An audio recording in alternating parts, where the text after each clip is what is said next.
हरेक मानिसभित्र एउटा कथा हुन्छ, एउटा यस्तो कथा जुन कहिल्यै दुनियाँलाई सुनाइँदैन।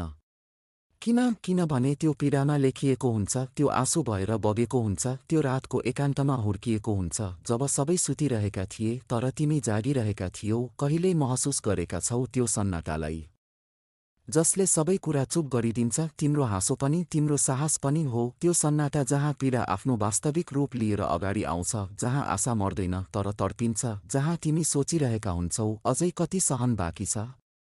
सुन, जो सहिरहेको छ ऊ हारिरहेको हुँदैन, ऊ बनिरहेको हुन्छ। जो टुटिरहेको छ ऊ मेटिँदैन, ऊ आकार लिइरहेको हुन्छ। हरेक पीडा जसले तिमीलाई निलिरहेको छ, त्यही पीडाले तिमीलाई निखारिरहेको पनि छ। जब मानिसहरू भन्छन् बिर्सेर अगाडि बढ, उनीहरूलाई थाहा हुँदैन कि अगाडि बढ्नु अघि मानिस टुट्नुपर्छ। तिमी जुन अन्धकारबाट गुज्रिरहेका छौ त्यो तिम्रो दुश्मन होइन, त्यो तिम्रो गुरु हो। त्यसले तिमीलाई सिकाइरहेको छ कि साँचो शक्ति चमकमा हुँदैन, त्यो तापमा हुन्छ। जसरी फलाम आगोमा जलेर तरवार बन्छ, त्यसरी नै मानिस पीडामा जलेर नायक बन्छ। र तिमी अहिले त्यही आगोमा छौ। यसबाट भाग्ने कोसिस नगर, यही आगोले तिमीलाई त्यो बनाउनेछ जसका लागि तिमी जन्मिएका हौ। मानिसहरूले तिमीलाई बुझ्न सक्दैनन्, किनभने तिम्रो लडाईँ कसैसँग होइन, आफैसँग छ।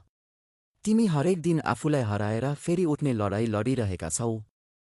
कहिल्यै सोचेका छौ किन जिन्दगीले बारम्बार तिमीलाई त्यही ठाउँमा पुर्याउँछ जहाँ तिमी टुट्छौ? किनभने त्यही तिम्रो निर्माण भइरहेको हुन्छ। तिमी सोध्छौ म थाकिसके, तर एकछिन रोकिएर सोच, जति कुरा तिमीले सहिसकेका छौ, के त्यो कमजोर मानिसको काम हो? होइन। हरेक पीडा जुन तिमीले झेलेका छौ त्यो एउटा प्रमाण हो कि तिमी झुकेनौ, तिमी रोकिएनौ, तिमी अझै बाँचिरहेका छौ, हिँडिरहेका छौ, सङ्घर्ष गरिरहेका छौ।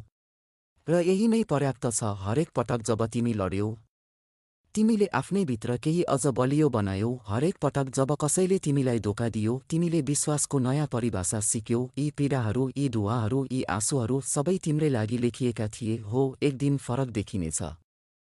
तिम्रा आँखामा स्थिरता हुनेछ, तिम्रो आवाजमा आगो हुनेछ र तिम्रो अस्तित्वमा गहिराई हुनेछ। तिमी त्यो व्यक्ति बन्नेछौ जसलाई देखेर मानिसहरूले आफ्नो बाटो खोज्नेछन्। र त्यतिबेला तिमी भन्नेछौ, हरेक पीडाले मलाई गढ्यो, हरेक घाउले मलाई बलियो बनायो। त्यतिबेला मैले बुझिनँ, तर अब बुझिसकेको छु।